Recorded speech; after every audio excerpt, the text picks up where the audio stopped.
So student, I will discuss the solution of this question. This is numerical answer type question. What this question is saying? It is desired to design a helical spring subjected to a maximum force of 1500 Newton. So axial load is given. Suppose that I am denoting as W. So W is 1500 Newton. Yes. The ultimate shear strength of the spring material is 500 megapascal. Means spring material, shear strength of spring material is given. That I am denoting as tau F. So tau F is 500 megapascal. Factor of safety is 2. If the Walsh correction factor is 1.25, Walsh correction factor, that is Kw, is given, it is 1.25. Spring index is 6. Spring index we denote as C. It is 6. What is the formula of spring index? It is the ratio of mean coil diameter, that is capital D, upon wire diameter, that is small d, which is 6. It is given in the question. Okay. Now we have to calculate required diameter of wire, that is we have to calculate limiting value of wire diameter, that is small d. Now whenever in question Walsh correction factor is given, Walsh correction factor, in that case formula to calculate maximum shear stress is, this formula is valid when a Walsh correction factor is given in the question, or examiner is saying solve the problem by considering Walsh correction factor. Then formula to calculate maximum shear stress in the wire of spring under axial load W is first write the expression of maximum torsion shear stress. It is 16T upon pi small d cube, where T is torsion moment in the spring. When spring is subjected to axial load W, torsion moment expression is W into capital R, where W is axial load W and capital R is mean coil radius. Okay, it is the expression of maximum torsion shear stress.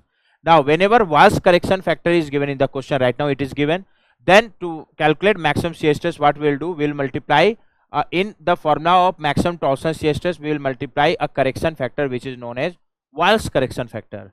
And after multiplying Kw, we will get the actual maximum shear stress in the spring.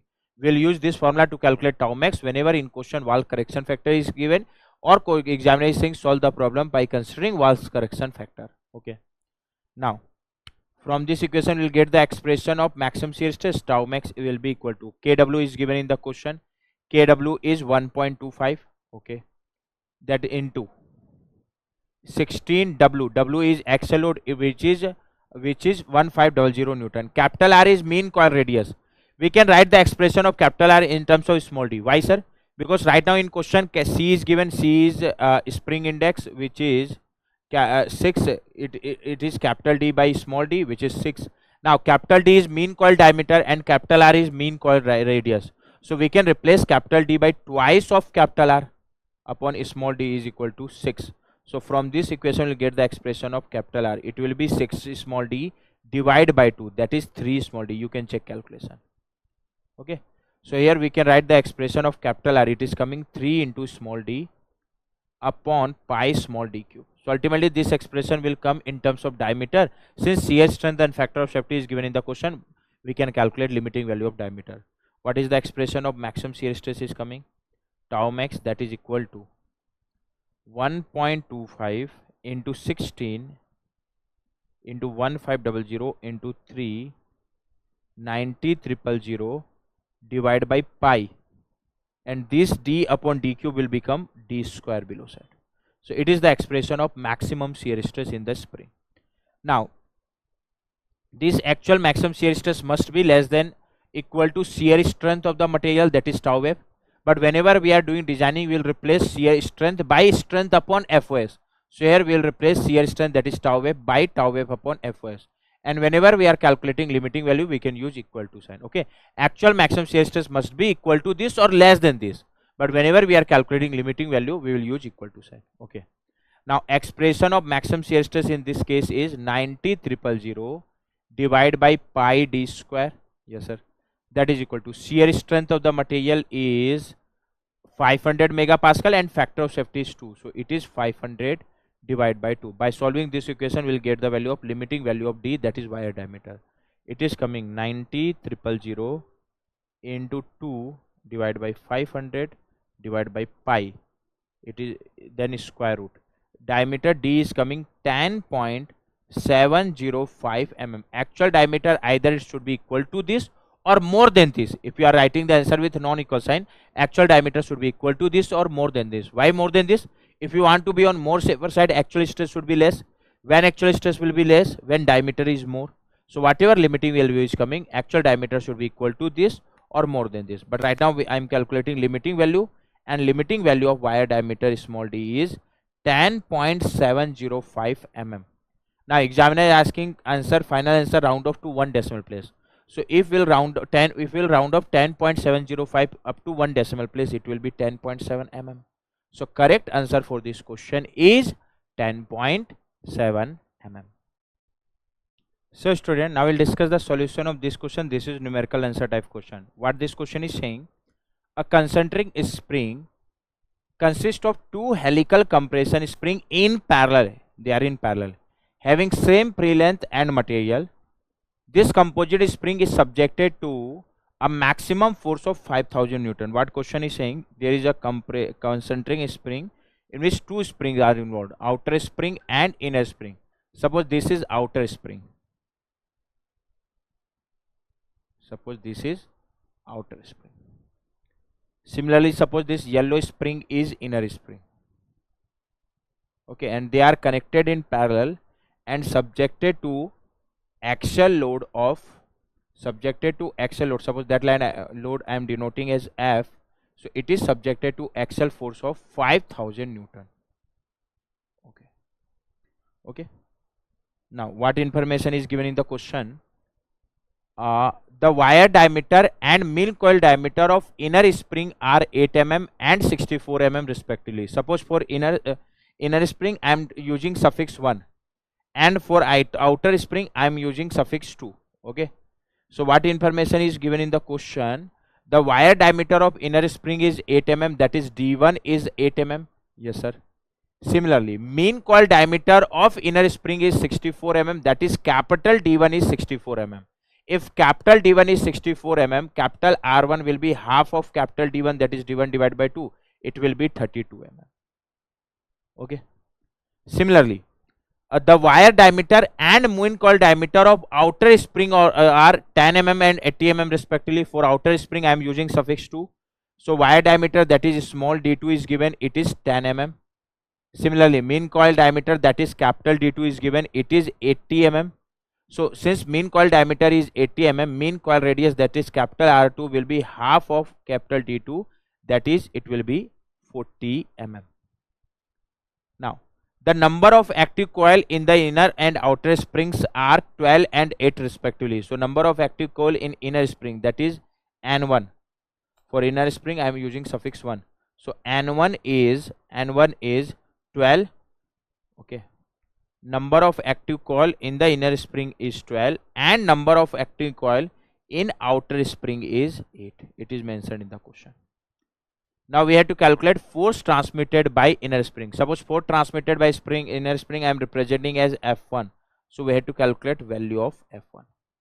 Now these two springs are in parallel. You can see deflection of both spring will be same, that will be equal to total deflection. Similarly, if you suppose spring force transmitted by spring 1 is F1, force transmitted by outer spring 2 is F2, then F1 plus F2 will be equal to F. Okay, because if through analysis also you can conclude this, and if you draw equivalent diagram of this, spring can be like this. Ultimately here deflection of both the spring will be same, that will be equal to total deflection.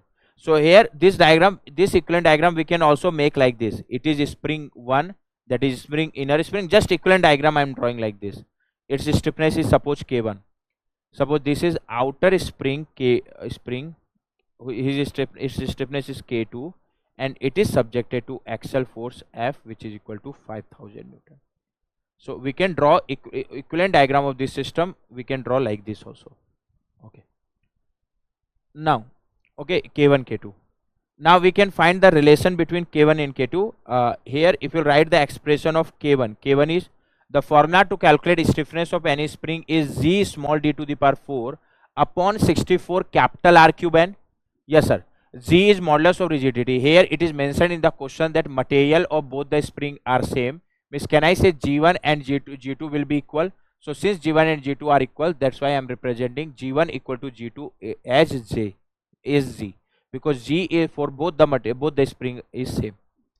Okay, so K1 will be G small d to the power 4. Wire diameter of spring 1 is D1, so small d1, so d1 small d1 to the power 4 upon 64 capital R cube n, and capital R for spring 1 is capital R1, and for spring 1 is N1. Okay, now this is the expression of K1. It will be Z upon 64. This part I am taking common. Apart from this, other parts are D1. D1 is, small d1 is 8, a small 8, 8 to the power 4 upon capital R1. Capital R1 is 32, so 32 cube into small n1, and small n1 is 12. Suppose this is equation 1. Similarly, stiffness of outer spring is K2, and K2 expression will be G small d to the power 4 upon 64 capital R cube, and expression for spring 2. G is same for both the spring, that's why I am writing as G.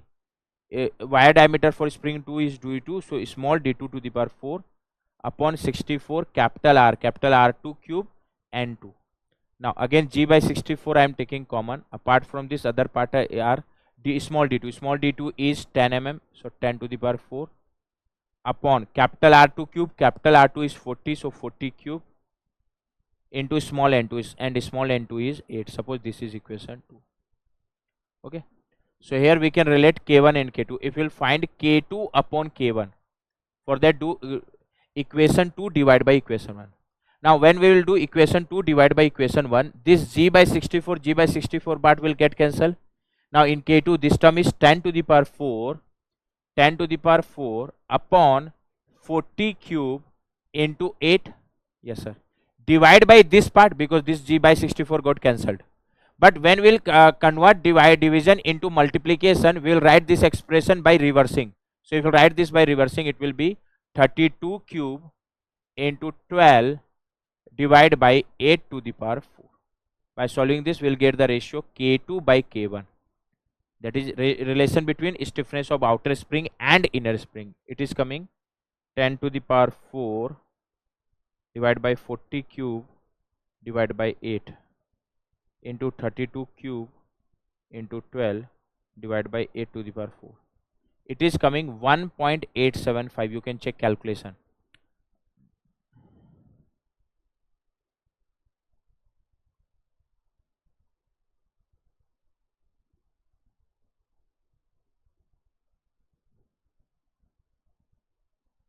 Yes, 1.875. So here K2 is equal to 1.875 K1. K2 is equal to 1.875 K1. Now our objective is to calculate F1. If here spring 1 and 2 are in parallel, so if you know that in parallel case delta 1, that is deflection of spring 1, will be equal to delta 2, that is deflection of spring 2, that will be equal to total deflection. Okay, here you can easily relate this. Okay, whatever elongation is coming in the spring 1, that is delta 1, same elongation will come in spring 2, that is delta 2, and same will be the deflection of this point. Suppose this point is deflected by delta, then spring 1 also will also elongate by delta 1. By elongate by delta means delta 1 will be equal to delta. Spring 2 will also elongate by delta, that is delta 2 will also be equal to delta, and that will be total deflection. But this relation we already know when spring are in parallel. Now delta 1 is deflection of spring 1. Now deflection of spring 1. Now we have to calculate force transmitted by spring 1. So suppose force transmitted in spring 1 is F1, force transmitted in spring 2 is F2. If you want to make the relation, you can draw FBD also if you want. Okay, to draw FBD, suppose I am cutting this, I am drawing the FBD of this part. So for that I will cut both of these two spring from this plane. If we will cut from this plane, FBD will be like this. This force is F, which is 5000 Newton.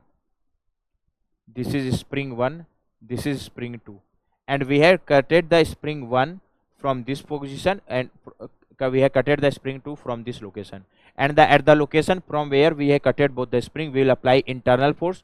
But we will apply internal force such that after applying internal force, this system should become in equilibrium. This system should be in equilibrium. Now here we have to place internal force in two location. Right now, suppose internal force which is coming at this location is F1, which is coming at this location is F2. Right now F is in this direction, so to balance this, definitely internal force should be in this direction.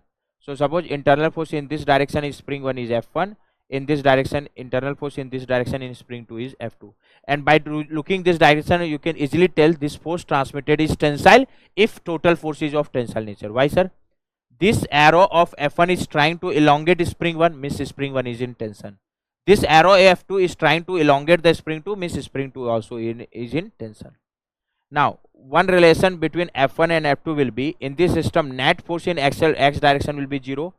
Okay, whenever we are drawing FBD after cutting, at the location where we have, from where we have cutted the member, like at the location from where we have cutted the spring, at this location we have applied the internal resistance or internal force. Yes, sir. After applying internal force, this part should be in equilibrium.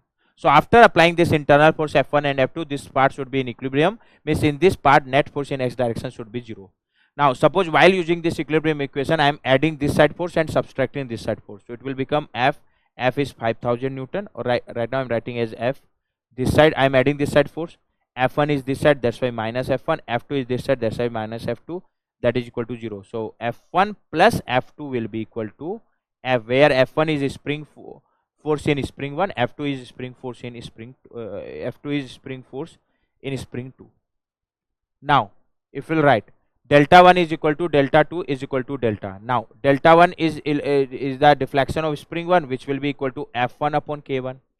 Delta 2 is the deflection of spring 2, which is equal to F2 upon K2. Yes, sir, F2 upon K2. F2 upon K2, that is equal to delta. If you want to derive the relation, okay, F1 will be equal to K1 delta. Yes, sir. And F2 is equal to K2 delta. Okay, but after explaining this, I will use direct relation for parallel arrangement. Just for understanding, I am discussing this derivation. Okay, now we know F1 plus F2 is equal to F. We can replace F1 by K1 delta plus F2 by K2 delta, that will be equal to F.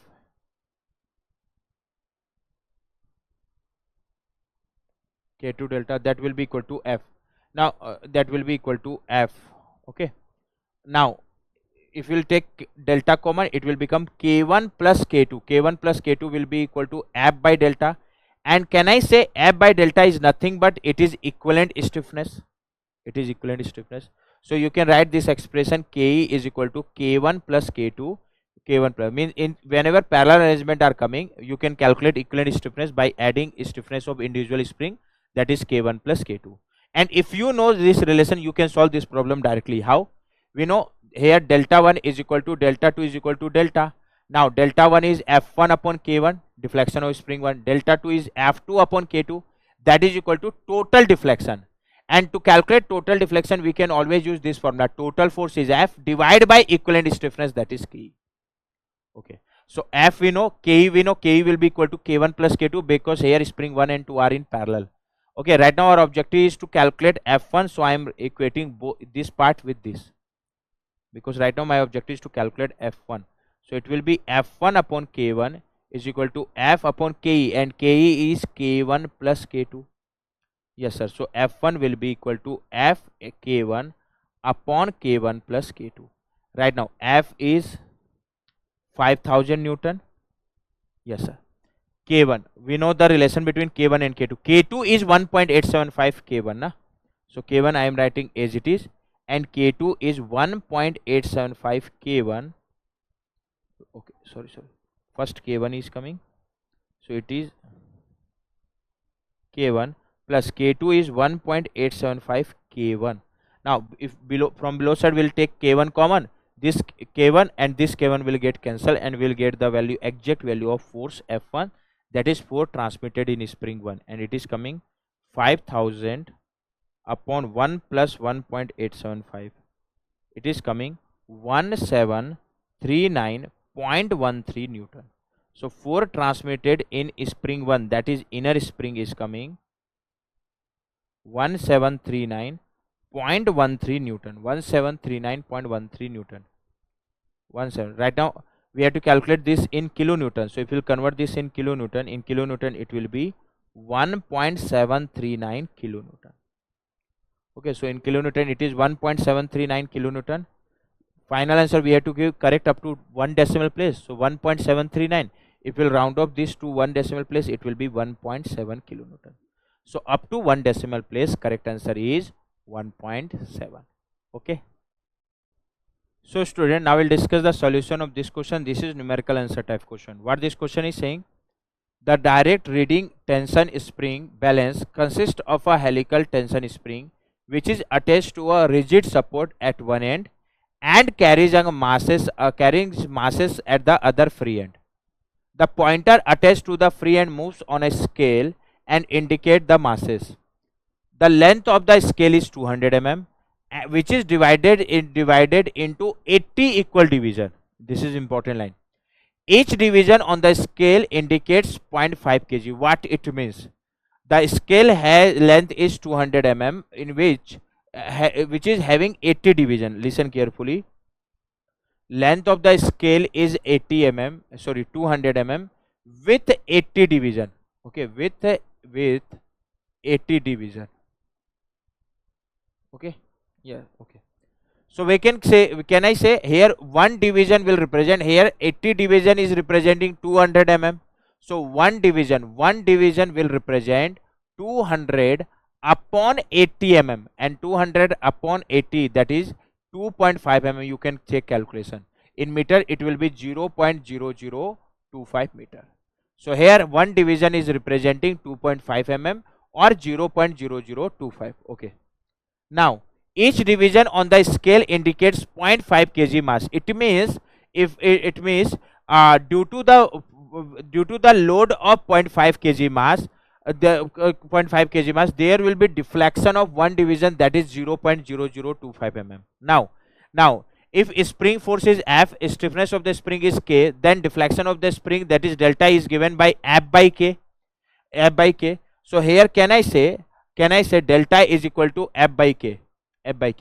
If I am taking delta equal to 2.5 mm, or in SI, right now I am using SI unit.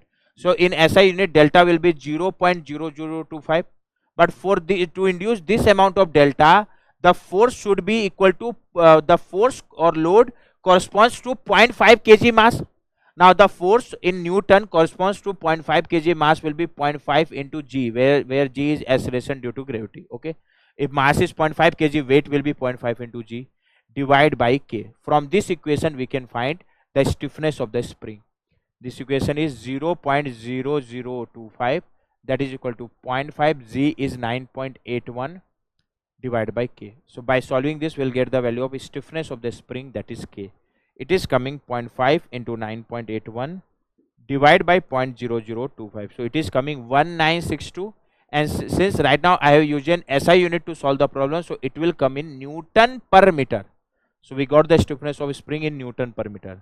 Now examiner is asking stiffness in kilonewton per meter. So if you convert this in kilonewton per meter, it will be 1 Newton is 10 to the power minus 3 kilonewton, and below side meter is already coming.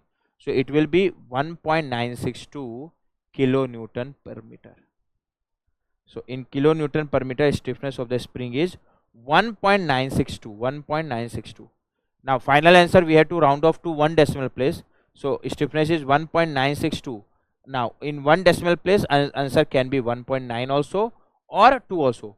Okay, that okay, range will be given, sufficient range will be given in the question. Since it is 1.96, if you round off to 1 decimal place, it will become since it is more than 6 is more than 5, so we have to increase this value by 1. But if you will increase this value by 1, it will be 2.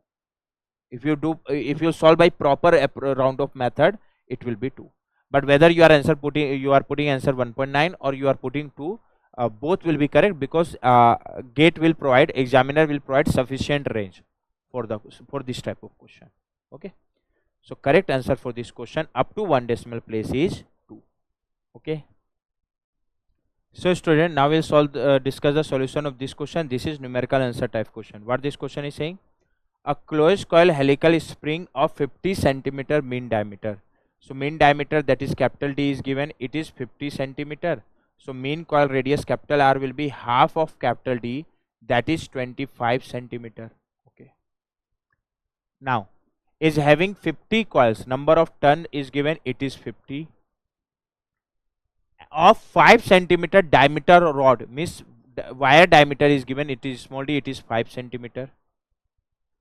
The modulus of rigidity of the spring material is 10 to the power 7 Newton per centimeter square. So G is given, G is 10 to the power 7 Newton per centimeter square. And we have to calculate stiffness of the spring in Newton per centimeter. Okay. Right now, why calculating stiffness? Because all relation all the information which is given in the question, dimension is given in centimeter, force is given in Newton. Okay. So while calculating stiffness, for force I am using Newton unit, and force dimension I am using centimeter unit. So ultimately stiffness will come in Newton per centimeter, and examiner is also asking stiffness in Newton per centimeter. Now what is the formula to calculate a stiffness of closed coil helical spring? Formula is G small d to the power 4 upon 64 capital R cube small n. Yes sir. Here all information is given in the question. G is 10 to the power 7 Newton per centimeter square.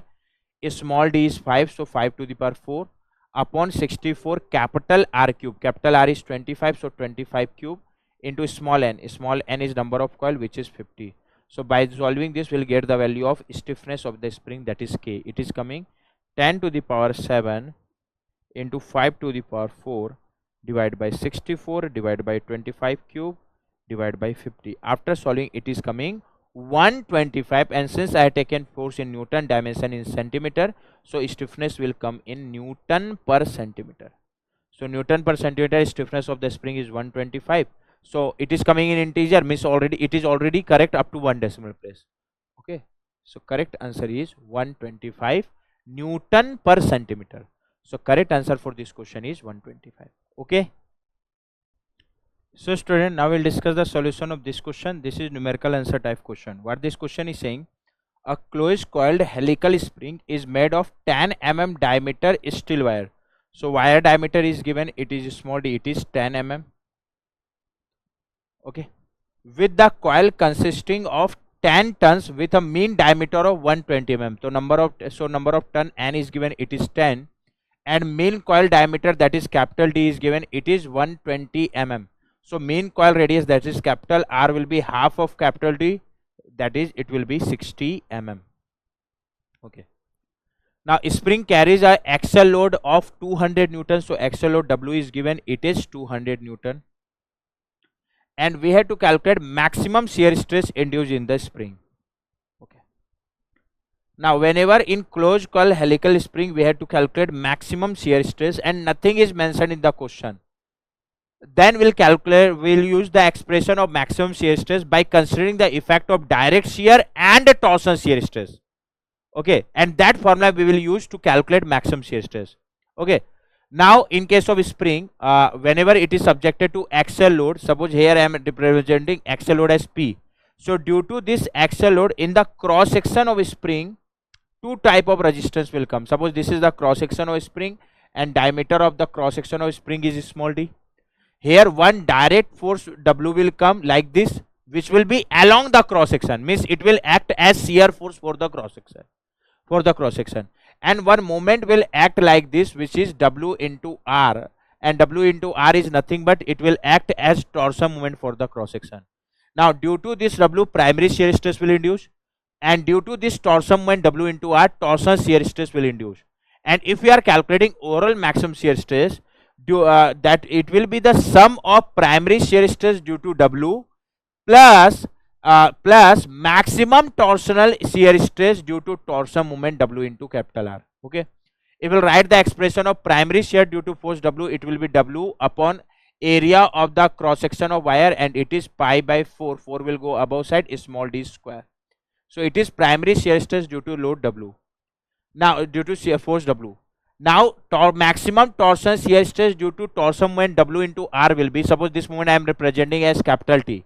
So maximum torsion shear stress will be 16 T upon pi small d cube, and here is small capital T, that is torsion moment, is W into capital R. So this is the expression of maximum shear stress. This expression is coming by considering the effect of primary shear and torsion shear. But in this expression, one assumption is coming. That assumption is, in this relation we are neglecting curvature effect. But whenever in the question nothing is mentioned, we will always use this formula to calculate maximum shear stress in the spring.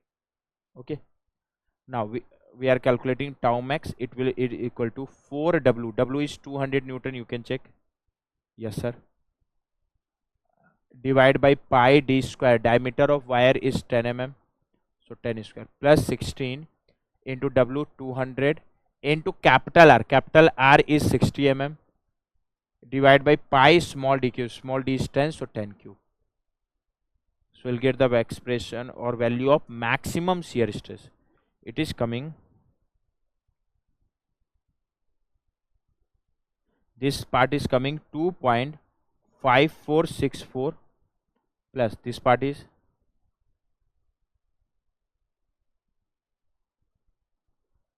coming 61.1155 megapascal. So overall maximum shear stress is coming 61.1155 plus 2.5464. It is coming 63.662 megapascal. So maximum shear stress in this case is coming 63.662 megapascal. 63.662. Okay, we have to calculate maximum shear stress in megapascal. Round off to 1 decimal place. So if you round off this value to 1 decimal place, it will be 63.7. So round off to 1 decimal place, maximum shear stress in the spring is 63.7 megapascal. So correct answer for this question is 63.7. So student, now we'll discuss the solution of this question. What this question is saying: a long helical spring having a spring stiffness of 20 kilonewton per meter and number of turns 30 breaks into 3 equal parts and are arranged in parallel. Then we have to calculate stiffness of the new spring. What question is saying: a long helical spring of stiffness 20 kilonewton per meter. Suppose that I am denoting as K. So it is 20 Newton per meter, kilonewton per meter, and it is divided in 3 equal parts. One part, this is second part, and this is third part. Since these 3 parts are equal parts, so definitely stiffness of these 3 cutted part will be same. So suppose stiffness of this part is K dash, so this stiffness of this part will also be K dash, and this part will also be K dash. But how will calculate K dash? So I have already discussed, whenever is a spring of stiffness K is cutted into Q equal parts, it should be in equal parts, then stiffness of each cutted spring will be Q times of K. So can I say here, since we are cutting this spring in 3 equal parts, so stiffness of each cutted part of spring, that is K dash, will be 3 times of stiffness of this spring, that is K. Okay, K dash will be 3 times of K, K dash will be 3 times of K. Now value of K is 20 kilonewton per meter, so it will be 60 kilonewton per meter. It is also 60 kilonewton per meter. Now it is also 60 kilonewton per meter. Now examiner is saying, after cutting this spring in 3 equal parts, we are arranging them in parallel. Then we have to calculate equivalent stiffness. So now we are arranging this cutted part in parallel. Now we are arranging this cutted part in parallel. So suppose these are the 3 cutted part. Spring of each part is K dash, K dash, K dash. K dash value is 60 kilonewton per meter. Now they are arranged in parallel. So we have to calculate equivalent stiffness. Now we already know, suppose this is 1, this is 2, this is 3. When spring are arranged in parallel, in that case formula to calculate equivalent stiffness is add the stiffness of each spring, and whatever addition is coming, that will give the value of equivalent stiffness of the system. So here K will be equal to K1 plus K2 plus K3. Here K1 is also K dash, K2 is also K dash, K3 is also K dash, so it will become 3 K dash. Now 3 K dash is 60 kilonewton per meter. So overall equivalent stiffness of the system is coming 180 kilonewton per meter. So overall equivalent stiffness is coming 180 kilonewton per meter. Okay. So correct answer for this question is 180 kilonewton per meter. So correct answer for this question is 180. Okay.